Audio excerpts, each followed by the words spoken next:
Ladies and gentlemen, welcome to Nate's thoughts on Avowed. Well, actually, our discussion around Avowed, because I am a potential Avowed customer.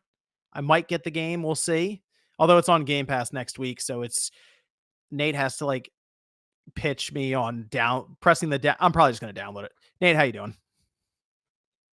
I am doing well, currently taking some time off from Avowed to talk about Avowed.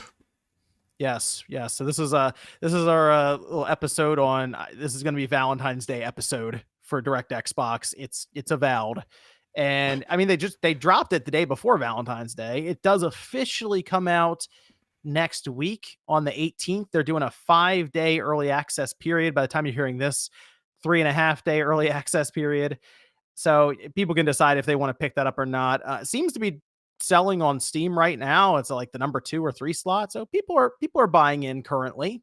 But you have had a chance to play this game for a little while now. How many hours did you say you were?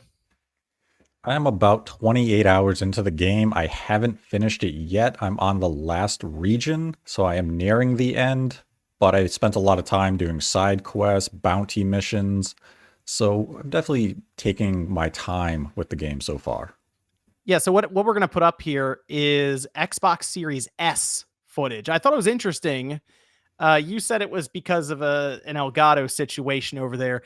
I think in this case it's an interesting idea to put Xbox Series S footage up because a lot of the stuff I've seen is the Series X or PC, and I'm sure there are a lot of interested Series S people out there who want to just see how this game looks, how it runs.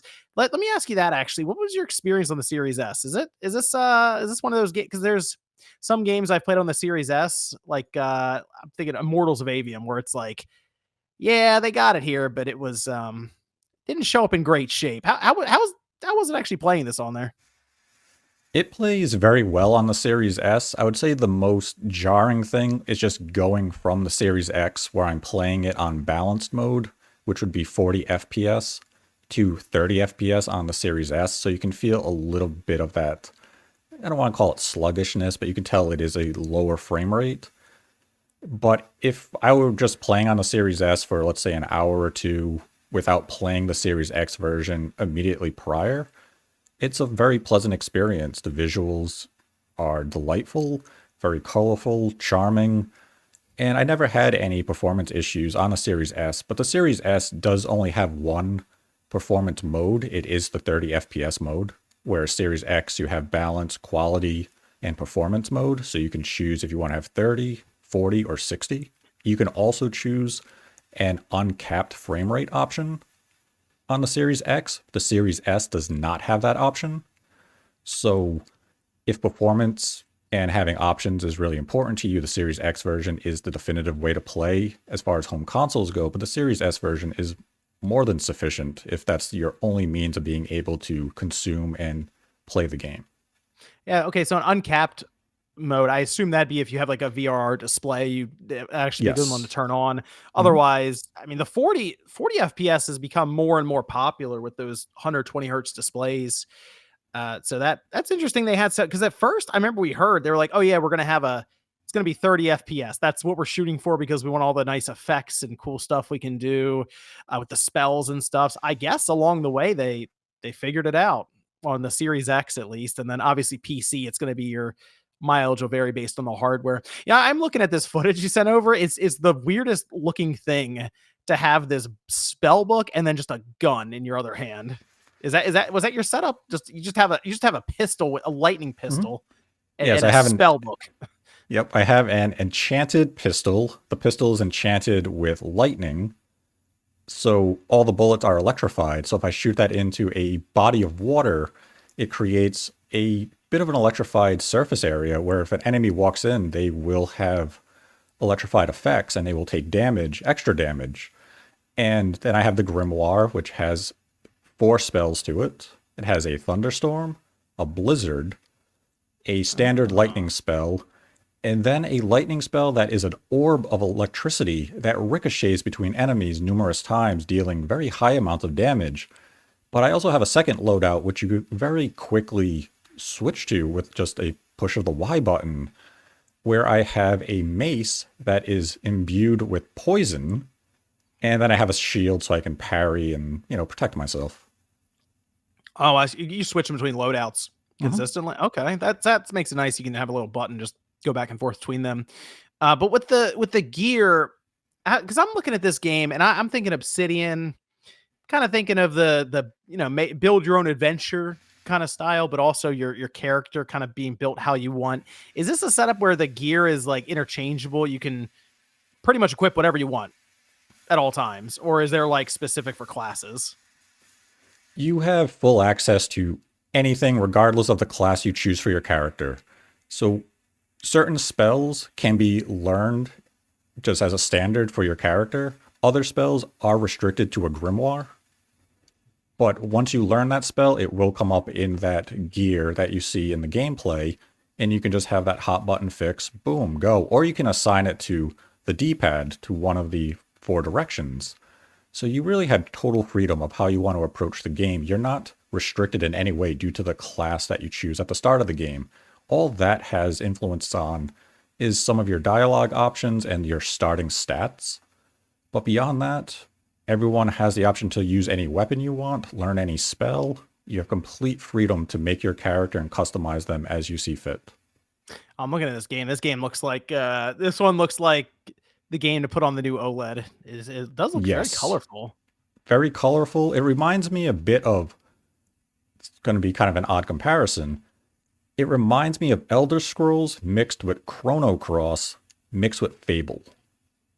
Okay, the Chrono Cross one's throwing me off right now. I get the Fable and the the interesting. Okay, Well, look at Chrono some of the Cross. areas from Chrono Cross where you had, crystals, you had the rock Yeah. Okay. formations, mushrooms, and such. It has a bit of that feel to it. And maybe Huh. once you play the game and you see some of these environments, you'll be like, you know what? I kind of get what he's talking about here. Okay. Okay. I what level did you? Okay, so you level up normally in the game, like you get experiences, you defeat enemies, Hmm. and you get quests and stuff, and you complete those. You level up normally, like you have like a 1 Yes. through 50 level system or something. Yeah, right now I'm level 20. And as you go through the game, you do get new attribute points. You also get skill points that you can go through the various classes. So you have, wizard, warrior, godlike abilities and such. And you can pick which various, skills you want to upgrade or learn over the course of the game. Hey, companions too. Look at this. Yes, you You do actually have like find them as you go companions. through the story, like you run into them and they'll just end up joining your party.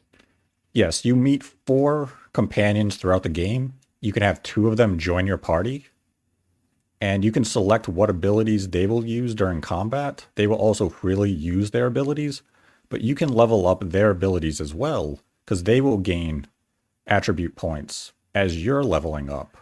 And they have 4 skills that you can choose how you want to level those up. And, you can just order them to use those skills. As you can see in some of the footage, I have a little wizard girl who drops a meteor on enemies. She can also drop a spell that slows them down considerably, where my other companion has healing spells. So if I ever feel as though I need a quick boost in health, I tell her to use the healing spell, or I can have her put a shield above if I'm fighting enemies that do a lot of elemental and poison type of spells, so we're protected from that for a certain length of time. And that particular spell that does a barrier, you can level that up, so whatever isn't used for protection goes towards restoring your health. So these are little decisions you have to make as the player of how you want to look at their skill set and how it can benefit you in the long run, not only in battle, but also after battle. I mean, I'm watching you run around here and just smack stuff with this mace. So I guess you're being a bit more upfront. Is there sneaking and stealth options too? Yes, in some areas there'll be long grass that you can crouch in, and on the screen Uh, it will say hidden. And you can sneak up behind an enemy and you can do a stealth attack that will do a lot of damage and sometimes be a one-hit instant kill. Otherwise the characters or the enemies, they will see you and you'll see that detection. You'll slowly build into a color similar to like a Metal Gear Solid or whatever, that they have seen you. They're aware of you and they will become aggressive. But it's really a matter of how you want to approach it. Sometimes stealth isn't the best option. Others times it is. It also depends on the area that you're in and whether or not stealth is really even available to you. You might have a vantage point where you can cast a spell above a group of unsuspecting enemies. Oh, Other times it's better off just go in there with some magic or a mace, a sword, whatever you have equipped, and just go full on war. In some of the footage you will see I use a spell that's entanglement where it shoots up roots that wrap themselves around the foot of an enemy, and that enemy can't move. So that allows me then to go to my wizard companion and say, all right, drop the meteor on him because he can't move. He's not going to dodge that. But also, you could just use that entanglement to say, okay, they're not a concern now. Let me focus on maybe a mage or an archmage type enemy who's trying to heal them during battle instead of wasting time putting damage on a character that's going to be healed. So you can kind of pick and choose and use a bit of strategy as you approach combat with your companions. you parry. I just saw. Did you parry with that shield? Yes, that's one of the skills you can learn, and Oh. it also fills their stun meter, which you see below the health bar on enemies. And once you stun them, you do a huge attack. And you do see it in this footage with the mace where you'll see kind of a black hole form above the screen that is sucking in enemies that are nearby. And that keeps them suspended in air for a few seconds where you can just wail on them.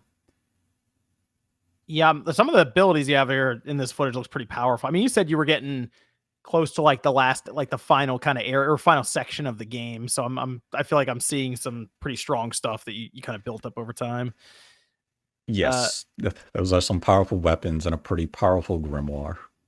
the okay, so this world I'm looking at you running around right now is this thing just open world fully, or is it like that, like the almost like there's open zone? I guess like there's zones you travel between. Yes, it's open zone. Okay. So what you'll see in the footage are three different zones. One is Thirdborn. Another one is I'm trying to think of the name of it. It's the second zone. This one has a lot of mushrooms. It's more of a swampy area. Mhm. And then the third one is a desert area, and that's actually the area I'm currently in. But it's open zone, so the areas you're in quite vast, a lot of verticality, and each zone really encourages the player to explore. There's hidden caverns and caves to discover. There are areas that are covered with spider webs that you need to burn down to gain access to, or there might be a cracked wall that you have to blow up.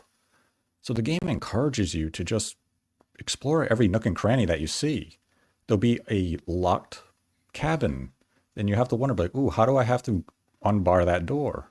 And sometimes it's just scale the cliffside next to it and you jump on the roof and you can break through the roof and you'll find hidden treasure and stuff. So that's one aspect of the game I really enjoy is that it really wants you to explore and just discover what this world or setting has waiting for it. I went behind a waterfall and discovered a cave Oh, good. They in have one of something the behind the areas. waterfall. So So you play those games and they got a waterfalls, but there's nothing behind it. not every waterfall has something behind it, but one of Gotta them talk to did. them. Gotta talk to them. Okay. So, We'll put I that mean, down. We'll write that down. like a lot of it feels very natural in terms of exploration. And even underwater, you can swim and you might see a passageway and you'll be like, okay, well, let me see what's under there. And you'll come up in a cave that is otherwise inaccessible from the outside. You have to swim down and through. And that's just one of those motivators of saying, okay, let me see what I can do in this game. And I think the game does a really fine job of just encapsulating that sense of adventure. So I'm noticing something here that I feel like would start to get on my nerves a bit. It's this you keep pulling up this wheel. I guess Mhm. it's abilities or spells, kind of looking like a game that. So this probably I guess might not be an issue on PC. Maybe they like hotkey it better. You only have so many buttons on the controller, and I assume that's their way to get around it. You press a button and it looks like you have like a wheel of abilities that come up. Mhm. Yeah, Yes. that's something that it seems like it kind of slows and like slows down the action a bit there. It's something we see that a lot with a lot of these games now when they have so many things they're trying to figure out how do you map it to the controller. Seems like a bit of a weak point in the middle of combat, but I don't know. Maybe on PC it's you can label it 1 through 9 or something on the top row. Yeah, I mean, some of those abilities you can hotkey to the D-pad. So any I of see your them that you hotkeys down here. You got like potion and Mhm. Yeah, I have Yeah, a couple of those there. yeah, I have two godlike abilities, and then I have the potion, and then I have a throwable item. But overall, I think going to the wheel to go through the companion skills or even some of my other skills, it does slow down the combat. But at the same time, it kind of gives you a second to be like, okay, what do I really want to use here? I can use this Right. ability, or maybe I should use this one to give myself that extra second. So I don't really view it as a negative. It's just the only solution you can do given the restrictions of having a controller and X amount of buttons. So when you're going around, obviously as Obsidian, that you assume you have like the dialogue options. You have Mhm. the, I guess I assume you can convince, intimidate. These all things in the game. Yeah, you do encounter certain situations where, a random NPC will say, you kind of confront you. I actually ran into a situation where I was walking through a gate and I saw a bunch of rations on a table Mm. and I started taking them. And a guard confronted me saying, "Can't you read? We said only take what you need." Now, I didn't see that sign. So I didn't know there was any restriction. And one of the dialogue options was like, "What's your problem?" Attack. And I was kind of being a smarmy smartass to the guy. And eventually we did come to blows and I killed them because leave me alone. I'm just taking some bread and water. But there is a lot of kind of sarcasm in the dialogue options. You will find yourself in situations where an individual might say, "Hey, go on this quest for me." And when you come back, to be like, "Oh, thank you so much." And your dialogue options will be, "Well, where's my payment?" Or you could be nice and I'm say, "Hey, talking no about. problem." Mm. So it has all the usuals that you'd expect Is from an Obsidian game. is there a sliding scale like good or evil? Does that exist in the game?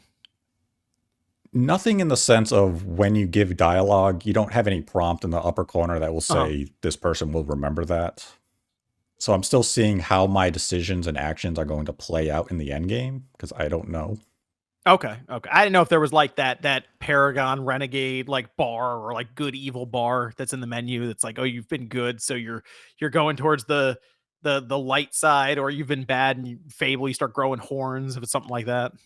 No, nothing like that I've seen, but they are the characters, your companions are definitely aware of how you're interacting with them and some Mm. of the other main characters in the game because you can lie to your companions, you can lie to the characters in conversation. So they're aware of what you're saying, and it's definitely building towards some sort of scenario where they could use this against you. Because you face certain situations where both of your companions will look at you and be like, "I would do things this way." Or maybe we shouldn't do that and we should go about this way. And if you make a decision they don't like, they're not fearful of expressing it. And they do have frustration with you. But can you be a jerk in the game? Yes. Okay. That's what You people want to can. know. They want to know if you can be just rude in the game and just borderline evil and psychotic. Yes, you can be a jerk. You can kind of tell people off in somewhat funny ways and also very direct ways. Some of the dialogue options, characters have no problem saying "fuck you." I was like, Oh, "Whoa, well, there you I go. wasn't expecting that to come out of the game's character." But it's by no means, Disney. It does tackle some pretty heavy issues. Okay, okay. Yeah, that's what I was gonna say. The story been all right for you? The story has kept me engaged. It's not an overbearing story that has, tons of minute details thrown at you. It's more of a overarching story where you understand the kind of the significance of what is happening. There's a plague going on, people are dying. There's also, there's the antagonist who's doing some pretty bad things, but in their view, what they're doing is good. And you're also struggling with some inner demons. So I want to see how this really concludes and what type of resolution it's going to have. It's more of a story of just there's certain sequences where the story is heavy, where there's that dialogue, the conversations are being had. But for the most part, it's just you playing through the game, encountering various missions, quests, and stuff, completing it, and then you're just left wondering, okay, how is this going to have that resolution? What is this leading to? And I just haven't gotten there yet. The side quests feel rewarding though. Like sometimes you get like side quests and you get like some games you get side quests and there's just you don't even feel like doing them because they give you 100 gold or something, something little. You it feels like it's worth running through the side quest in this game.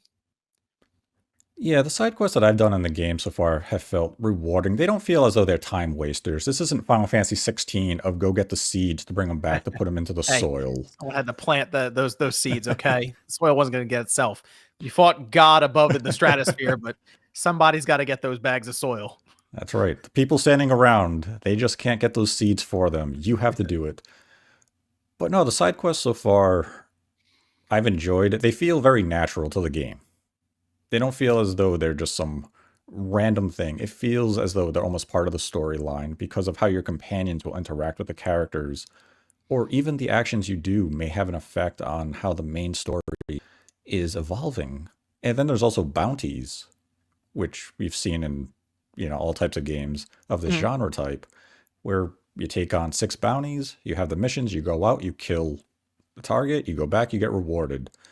And you want to do these bounties because you're going to get XP. You might get some new loot and equipment. And even those, they're fun to do. And they're not so far off where it's like, oh man, this is going to take me forever to travel to. No, they're usually very quick to get to. But they're also in areas you otherwise may not find along the path of exploration.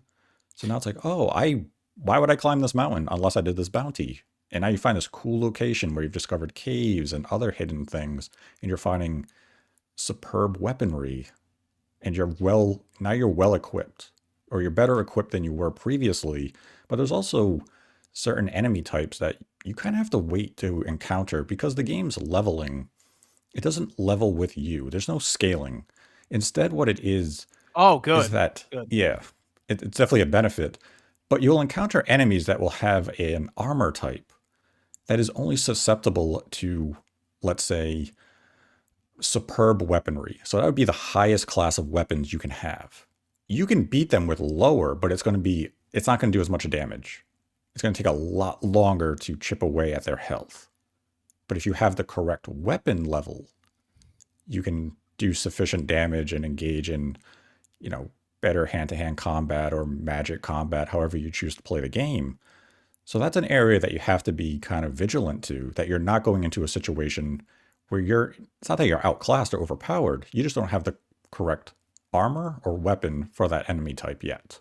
I was like, do people like enemy scaling to the? I feel like back in the day, even a couple generations ago, maybe it was just because it felt like not a newer concept, but it felt like it made more sense then. I don't know. For some reason now, people just get annoyed at the idea of scaling enemies. So you feel like go through the whole game getting super powerful. You just want to go back to that first area and just smack something. Hmm. You just want to assert dominance with the 30 hours of leveling all in one shot. It's by the way, is this like a legit 30-hour game? Is that what you're feeling right now?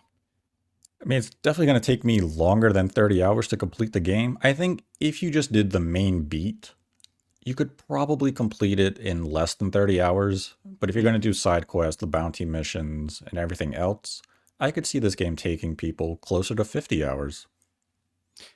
I don't mind the 30-hour game though. That's the thing. I feel like you hear 100 hours and you're like, "Oh, that there's a lot of value there." But then you actually start experiencing the 100 hours and you're like, "Okay, it didn't have to be 100 hours." I don't mind if a game knows what it wants to do and it does it in the reasonable amount of time without feeling like it's drawing itself out to Mhm. get there. So if it's a legit 30 hours, say median runtime, that sounds good to me. Yeah, so far, nothing in Avowed to me has felt as though it's a waste of time.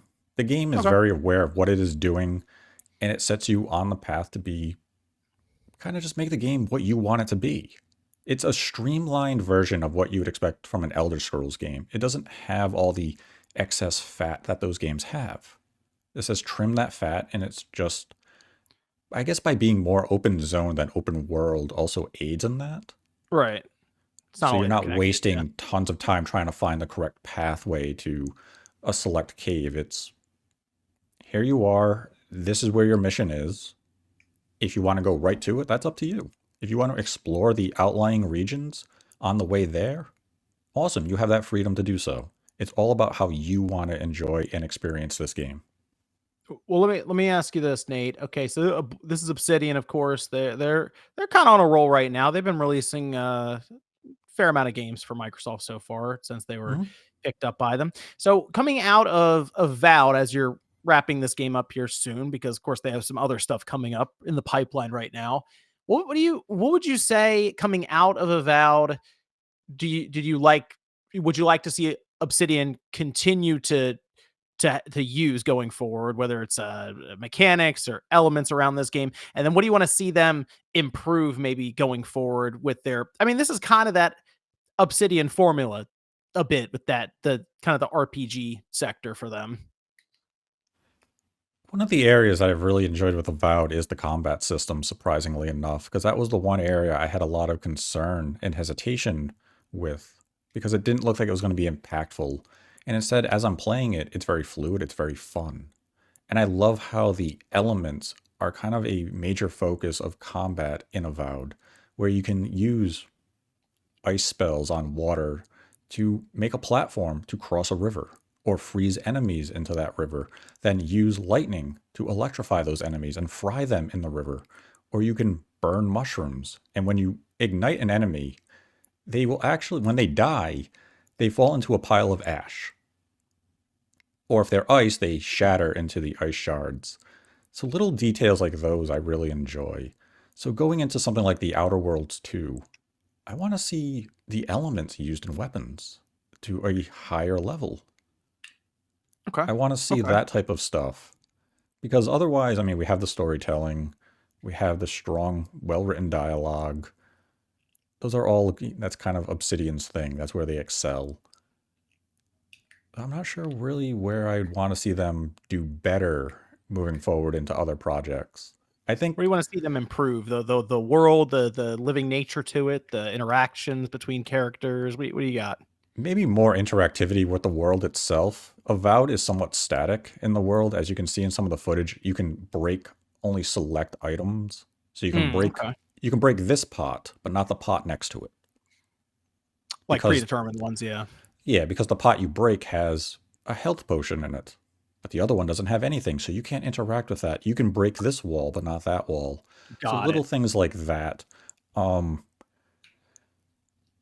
But would you so I'm thinking now on the level of what we saw with Starfield in terms of being able to pick up and move anything. Are you mhm. thinking on like that level to where they get to like just about everything around you is interactive, even if it's unnecessary? Because there is a lot of stuff in Starfield. You could pick it up, but it has no purpose. Yeah, maybe not at that level, because I think that just becomes a waste of time. Yeah. Yeah, that's true. I like the idea of it's funny. I'm going back more and more to destructible environments. I kind of would like to see that make more of a comeback. I know it doesn't make sense in everything. Like you're not gonna run around in Avowed like you would in a battlefield and try to take down an entire building on someone. There is a bit of a satisfying nature to a battle that breaks out, even if it's in town, and you take a swing, you miss, but you hit the fruit cart or something, and it comes down. You know, Mhm. I mean, there's something to that. I think for just the world immersion. Yeah, I mean, that's kind of the key thing. And I mean, in the world immersion of Avowed, there are definitely instances where it's like, oh, here's a explosive barrel. All right, you blow it up. It blew open a hole in a wall into a fortified area that you can now sneak into. So So it does have that aspect. It's just not at a grand level. you seem to enjoy this game quite a bit, Nate. I did. It's by no means revolutionary in any way. It knows what it set out to do and it does it well. I mean, Okay. maybe if it introduced some intuitive new mechanics that we haven't seen in the genre before, it could have elevated the experience a slight bit more. But what is here is quality. It is a fun fantasy RPG. It's Good. well paced, fun exploration, that good encouragement to discover and just search the area, make the game what you want it to be, mix and match different abilities and weapons to your specific playstyle. And I like that sense of freedom of just let me make the game my experience. So this is a Nate recommendation then. If you enjoy fantasy RPGs, if you're a fan of Obsidian, if you like Skyrim, but maybe aren't a fan of all the bloat that you get with the Elder Scrolls games, I think Avowed will resonate with you. I mean, if I had to assign it a score, I think I would give it an 8 out of 10. Oh, okay, breaking out the number scale. I like it. Okay, okay. You know what, Nate? You've convinced me. I will click the download button next week. As you should. The How big is game, that? Wait, how big is the game? How big is it? I think it's in the File size. area of like 78 gigabytes. Fine. I'll So clear up some space. it's a bit heavy. I mean, the game does start a little slow. Okay. Oh yeah. Is there like a typical? Yeah, these games you'll be in prison or something, and they break you out and show you the mechanics as you're something like that. Is do you have something like that set up for it? Does that happen? The game actually starts with a shipwreck, and you find yourself on an Oh, island, that's kind of cool. and you get a spear, and you're working your way of trying to get off the island. You rescue a woman out of a prison. So it introduces all the basic mechanics that way. And then Okay. all of a sudden That's you're in the main city of Paradise and you're on your way. It's time to make your adventure. okay. You know what? I will download it next week. You've convinced me to get the game that I've technically already paid through with the subscription service. That's right. But I will do it. Cool. Well, thanks, Nate, for giving us your thoughts on that. That is Avowed. Check it out. It's in early access now. It will go to Game Pass next week on the 18th or go up for sale officially, like regular price. I think it's the $70 price, I believe, Xbox Series and PC. All that happening next week on the 18th. So, all right. Thanks for tuning in, everyone, for a quick episode of Direct Xbox going over Avowed. All the footage you saw here today was Nate's own capture with the Xbox Series S. And we will catch you guys next time.